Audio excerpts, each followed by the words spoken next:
Ini ku ahli sunnah ciri khasnya niku mbok wong tahu dosa kaya apa tetep dianggap Islam.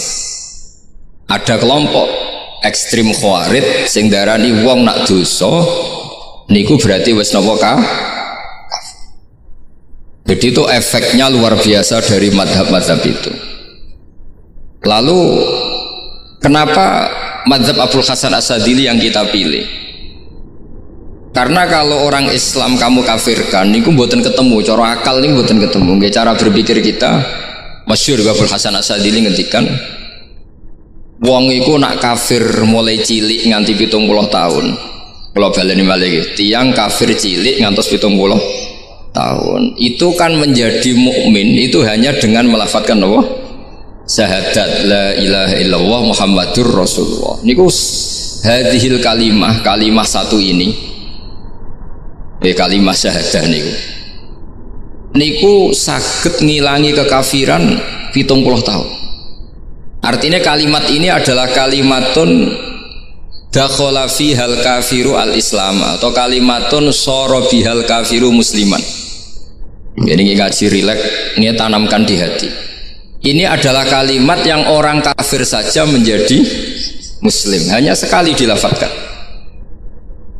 Masa lalu dengan kalimat yang sama tiang muslim menjadi kafir. Ini pun buatan ketemu akal. Makanya madhab takfiri, madhab gampang mengkafirkan orang itu jelas madhab yang enggak ada rujukannya sama sekali, enggak ada pegangan ilmiahnya sama sekali. Wong kafir wae jadi Islam, mosok wong Islam jadi kafir. Mau perkara tahlilan ning kuburan. Gara-gara tahlilannya nyekel patok dianggap napa? Kafir. Mergo dianggap njaluk napa? Jaluk bae, jaluk kufur. Mulane dawuh Sayyid Muhammad masyhur itu diterjemah di seluruh bahasa di dunia. Wong-wong sing ngafirno iku mbok yo sekali-kali nginceng iku ngrungokno. Lho kula nu sampean tahlil iku yo ora seneng. Kadang sing tahlil yo rada kurang ajar. Kula niku yang ben nak mati, nak sing tahlil nang Jepun ora seneng. Mergo yo rada sombong lah wong tahlil iku ya kadang rada sombong. Misalnya ngaten, kula kiyaine jenengan. Dongane ngene, ya Allah, ini guru saya. Ingkana muhsinan fazid fi ihsani. Kalau dia baik, itu ya tambahlah kebaikannya. Mosok murid muni gurune baik itu kalau itu itu kan ngenyak uang. Kene soleh-soleh permanen dianggap napa? Jadi dongane itu ngeper, ingkana muhsinan fazid Fesa gitu. Wa ingkana musian fatajawaz anhu. Misalnya kalau dia orang buruk, kalau beliau orang buruk yang kau maafkan. Maka orang-orang di luar sana yang mengatakan andekan tahlil itu baik pasti dilakukan sahabat, itu logika yang keliru. Sahabat gak mungkin kan nahlili Kanjeng Nabi ngendikan ingkana musinan. Sido kafir ngoten iki mboten. Lah wong Kanjeng Nabi kok apike di ngendikano ingkana ini kok kafir. Wong Nabi kok ingkana andai. Saiki pertanyaannya gini. Kita sebagai kiai, sebagai guru, ku murid nak tahlil ya rada kurang ajar sithik. Wong gurune kok diomongno ingkana musinan ambek ingkana musia.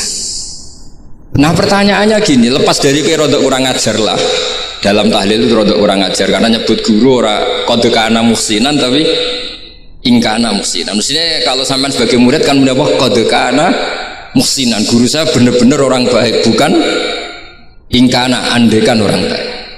Tapi ada satu kepastian bahwa ini tidak minta sama mayit. Jadi tujuan kalau kita minta mayit itu salah sama sekali. Wong kita datang ke kuburan malah memintakan ampunan untuk mayit. Kok iso darani njaluk iku piye? Ya mergo mau didelok kok adoh ketoke ngatong ya berarti njaluk. Lah ya wong fatwa kok berdasar inceng-incengan kok adoh niku ora jelas ya fatwa ngene. Paham gitu? Terus jenengan kudu yakin, enul yakin bahwa mazhab kita itu yang benar, bahwa tahlilan di kuburan tidak kafir karena tidak minta ke mayit, malah memintakan untuk mayit atau memintakan ampunan untuk mayit. Cuma redaksi sing rontok ngoten niku dikurangi lah. Nah kangge guru niku nggih dikurangi lah, dikurangi. Ya Allah, jenengan Maha Pengampun, kula suwun guru kula jenengan ampuni. Jadi ampun ngangge donga sing teng salat mayit. Nah, sholat mayit itu kan memang ada sanatnya, memang semua bentuknya seperti itu. Tapi nak ning kuburan, kalau betul nanti itu ngotong bangun ngoten, ya Allah ini guru saya, engkau anugerahkan beberapa ilmu, beberapa amal yang manfaat untuk orang banyak. Kula suwun jenengan tampi, jenengan zat sing maha pengampun, jenengan ampuni. Tapi betul ngangge ingkana ini. Angen-angen muga aku dadi kiai ini tersinggung. Murid orang ajar, mosok darani gurune apik iku andekan. Ya tapi berhubung ra paham ya alhamdulillah ya Dok. Tahlil yang Wali Songo ya banter-banter nganggo mic.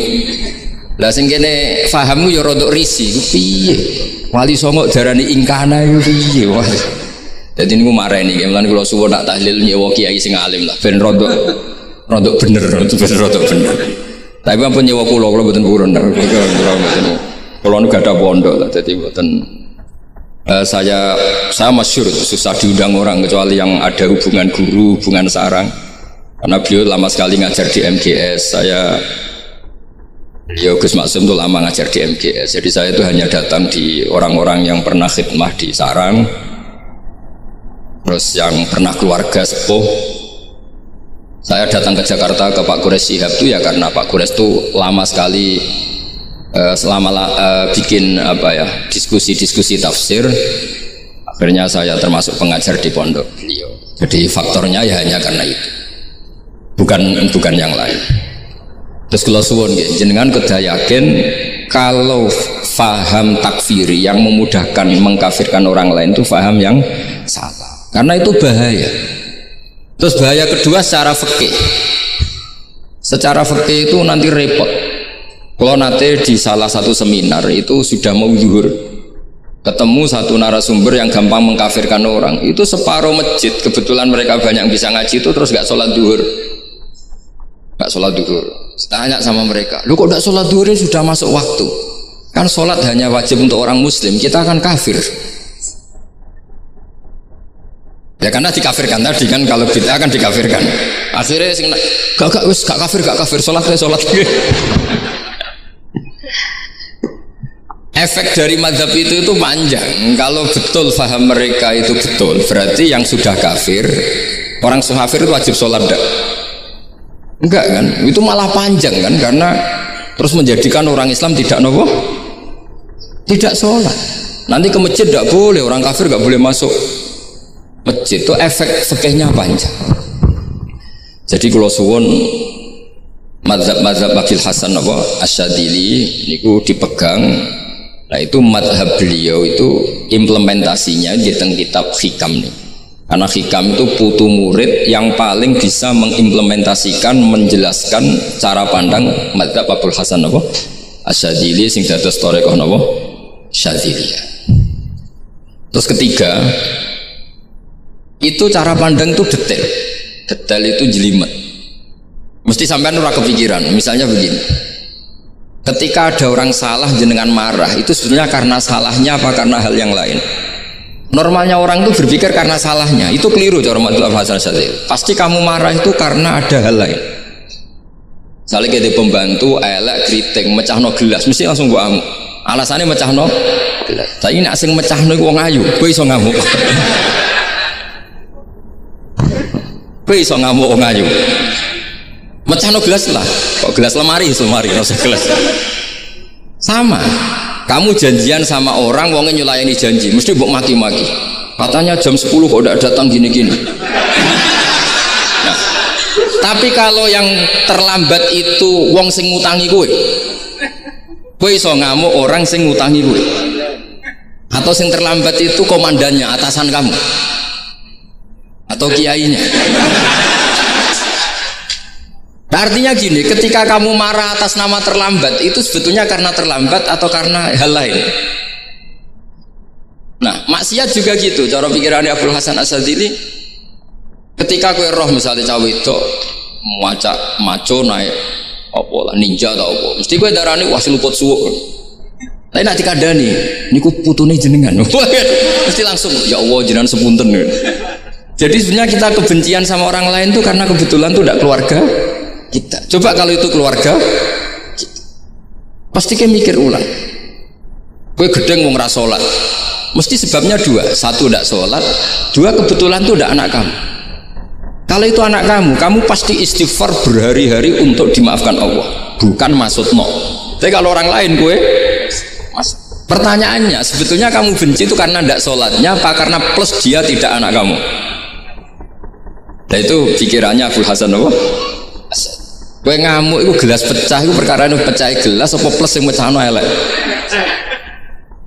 Nah itu pecundang kita, itu cara pikiran Abu Hasan. Kita ini pecundang, pecundang itu nggak fair, kenapa? Bukan fair. Nah itu terus beliau diantaranya punya cerita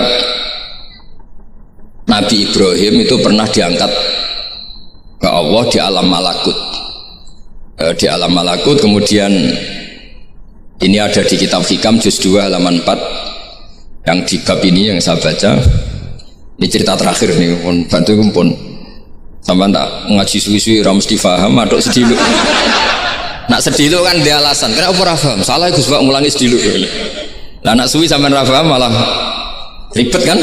Diulang suwi ora paham goblok tenan berarti kan gitu. Nah ini untuk menjaga harkat dan martabat niku ngajine sediluk mawon dan takoki malaikat. Kenapa ora paham? Salah Gus Pak ngajine sediluk. Jadi duwe napa? Alibi lah gak ada napa? Pembelaan. Nabi Ibrahim itu diangkat di alam malakut karena beliau seorang nabi melihat orang maksiat, ditanya sama Allah, ya Allah itu orang-orang maksiat itu makan dari rizkimu, menempati bumimu dan semua fasilitas engkau bikin. Lalu menurut kamu gimana Ibrahim? Ya bunuh saja, matikan saja. Sama Allah dituruti. Melihat lagi ada maksiat yang berbeda, selalu Nabi Ibrahim usul itu dimatikan. Jadi Ibrahim pernah jadi garis keras lagi keras sekali. Lalu suatu saat Nabi Ibrahim itu disuruh nyembelih Ismail. Disuruh nyembelih apa? Ismail. Baru disuruh nyembelih Ismail, Nabi Ibrahim tanya, loh ini anak saya ya Allah, ini samrotu fuadi, ini buah hati saya, kenapa engkau nyuruh menyembelih? Jarai ngetikane pangeran, apa kamu tidak ingat ketika tak angkat di alam malakut beberapa hambaku kamu usul supaya tak bunuh? Cara Jawa ini, cara Jepang ini, raro rasani jadi aku itu pangeran sing gawe aku enak, aku usul-usul kon mateni jare. Saiki gentenan, saiki anak sembelih. Rumang sama udah di pangeran gak sayang mbek kaula. Kowe tak dadekno nabi ku kon dakwah ora kon mateni. Nabi Ibrahim nangis. Nah inilah perbandingan bagi kita. Sebenarnya saat kita benci maksiat, itu sebetulnya di hati kita itu tidak hanya maksiat, kita ada dak fairnya, plus itu dak orang yang terkait dengan kita. Jika misalnya mau wangkel, misalnya penyanyi sembilan mau wangkel, suatu saat penyanyi gue aku, masa gue gelem jadi bojomu, hilang mangkelmu kan? Jadi pecundang, kita ini sebenarnya pecundang. Nah, syukur-syukur memang makom kamu sudah tinggi. Memang benar-benar benci karena maksiat, paribasane wayu gelembok rapi tetap mangkel. Tapi saya tidak yakin soleh-soleh seperti ini imannya sampai seperti itu tidak yakin. Dan saya kalau yakin begitu berarti keyakinan salah itu salah dan bodoh itu, karena itu nggak terbukti. Makanya ini kita baru kalian kitab Hikam, karena ini acara ngaji Hikam kula waos. Sedikit mawon kula waos ini jawabannya Nabi Ibrahim ketika disuruh nyembelih Ismail teng halaman 4 juz 2. Allahumma hadza waladi wa samratu fuadi wa habbun nasi ilayya. Fasami aqailan yaqul ama tazkurul lailah allati sa'alta fiha ihlaka abdi. Awama ta'lamu anni rahimun bi ibadi kama anta syaqiqun bi waladik. Jadi Ibrahim, anak kamu sembelih. Kata Ibrahim, ini nggak mungkin Gusti, ini buah hati saya, kenapa engkau minta ini tak sembelih? Apa kamu tidak ingat pernah mengusulkan saya menghabisi sekian hamba saya? Kalau kamu bisa sayang anak kamu, saya juga sayang hamba-hamba kue enak wewe. Mikir. Jadi makanya kalau suwon kita ini hidup harus insaf. Nak kira dia duit, itu yo mangkel tenan, loro tenan. Terus bojomu mbok kon sabar pas kue ra ngekeki duit, itu yo ra fair. Yus ben-ben ngamuk. Satu kelihatan cerdas, memang kondisi nggak punya uang itu harus ditanggapi dengan marah, masa diapresiasi. Pinter mas, gue saya sudah wong zuhud. Wah, ya ribet kan. Wes jos Mas sampean. Saiki ra duwe dhuwit, sampean dadi wong zuhud, wong waro. Tapi ada mati bareng saiki. Jadi sebetulnya Allah bikin emosi itu andaikan boleh dibahasakan wis dipikir. Walau la dafu inna safa'durum bi ba'dil fasadatil ard. Jadi bumi ini sebaiknya itu diisi dengan sekian perbedaan. Tapi tidak konflik ya, perbedaan dengan konflik itu beda. Saya ulang lagi, bumi ini sebaiknya diisi dari sekian apa? Perbedaan, karena justru itu bagus. Saya itu berkali-kali bilang, andaikan tidak ada pikiran kedua, ini dunia ini sudah rusak. Harus ada pikiran kedua. Misalnya ono wong kok terlalu apik mbek kanca, mesti bojone sambat. Wong gak men ngopi mbek kancane ra tau ngapi mbek bojone. Tapi kalau ngopi mbek bojone terus, mesti kancane sing sambat. Wah, jok rabi lali kanca. Ribet. Manusa itu ribet. Kados kula dugi mriki ini hormat Gus Maksum. Nggih mungkin tok ganjaran. Tapi untuk dosa sidik-sidik ninggal pondok. Jadi ya sudah. Ya mau tidak mau karena memang hidup itu tidak banyak pilihan. Ada orang sering ibadah di masjid, sholat itu ya bagus, tapi dia pasti tidak baik dalam sistem sosial. Umpama wong soleh kabeh ning masjid itu donya akeh sing mati karena tidak ada tim SAR paling murah. Loh iya kan, wong kecelakaan itu penolong pertama itu orang yang di masjid apa sing tukang ning dalan-dalan. Artinya sing ning masjid iktikaf mesti ra duwe ganjaran nulung wong kecelakaan. Artinya ada kebaikan yang pasti nggak bisa dilakukan orang yang sedang di masjid. Andaikan yang di jalan itu orang-orang soleh itu wah dunia sebaldatun thayyibatu warabun ghafur. Loh ya betul, Nabi pernah ditanya sahabat, ya Rasulullah kita ini senengane ngegeng di jalan. Ya, kata Nabi ya sudah nggak apa-apa asal a'tut thoriq haqqaha, ya kamu memberi haknya jalan. Apa itu? Amar ma'ruf nahi mungkar. Maksudnya nahi mungkar gini. Misalnya di bus itu ada orang soleh mayoritas, itu sing nyopet ya wedi mergo mesti ditabuki wong akeh. Kalau yang di perapatan wong soleh kabeh sing beda itu ya isin. Mergo sing perapatan wong soleh kabeh. Lah masalah iki ra soleh kabeh, kemari ribet kan gak soleh kabeh.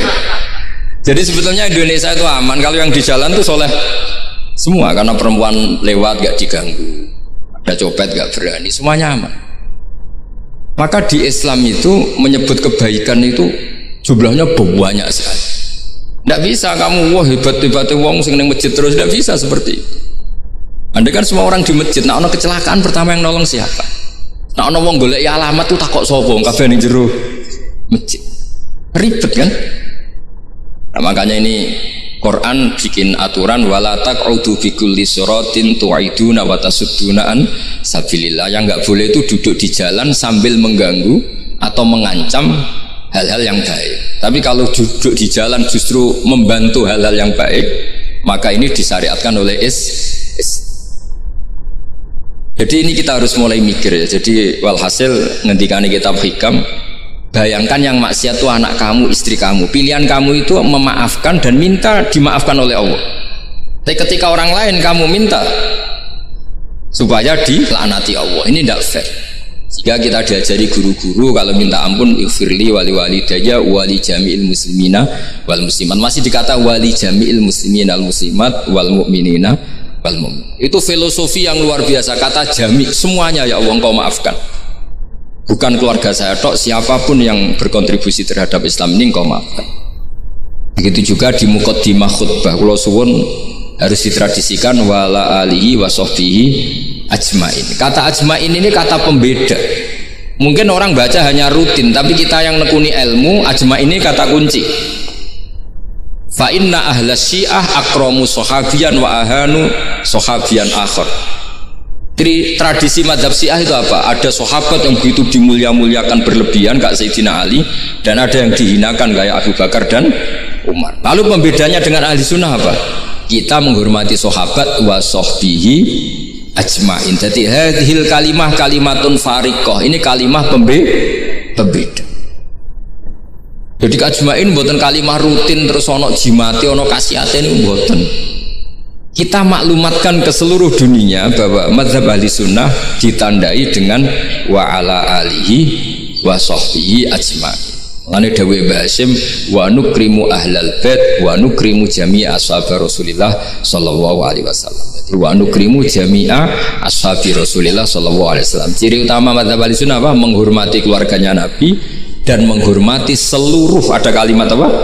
Seluruh sahabat. Jadi kata Asma' itu kalimatun fariqah atau kalimatul fasl. Kalimat yang membedakan mana mazhab Syiah dan mazhab Ahlussunnah apa? Itu kalau jenengan ngaji teng Gus Maksum napa teng Haji Maksum di antara madhabnya sinten Nabi Ibrahim yang diceritakan Abul Hasan apa Asyadili, kebencian kepada maksiat kita semua pasti benci maksiat. Tapi gak fair kan, yang satu kamu laknati, yang satu kamu doakan. Ujung-ujungnya apa? Ada unsur hadun nafsi. Kalau yang terkait dengan jenengan mbok dongakno di sepuro, nah yang gak ada terkait mbok pasutno. Ini kan gak fair padahal sama-sama apa? Maksiat. Kalau suwun polemik tentang ketentuan gimana hukumnya ziarah kubur, ya hukumnya baik karena mendoakan atau memintakan ampun untuk yang mati, bukan meminta sama yang mati. Udah bisa Muhammad kena ora percaya rukokno wong didelok kok ado pancen yo ngeri kan, patoke diusap-usap bariku ndonga delok kok ado kan iku njaluk kuburan, padahal mayite ngeluhe perkara mau. Kadang nek sing kiai ini rapati iso ngaji sampean ingkana kan. Wali kok darani napa? Ya Allah, jika mayit ini, andaikan mayit ini baik, maka dan andaikan tidak, lu cara kowe dadi mayit bocah ora jelas sih. Mayit lah, makanya ini cobalah kalau sholat jenazah tidak apa-apa doa itu karena sanatnya seperti itu. Kalau doa guru ya diatur-atur yang baik lah, langsung mawon ya ghafiratunu wal khotiat gini-gini, saya mohon beliau amal baiknya jangan terima, amal buruknya jangan ampuni, karena guru juga manusia tidak nabi. Boten terus apa pakai apa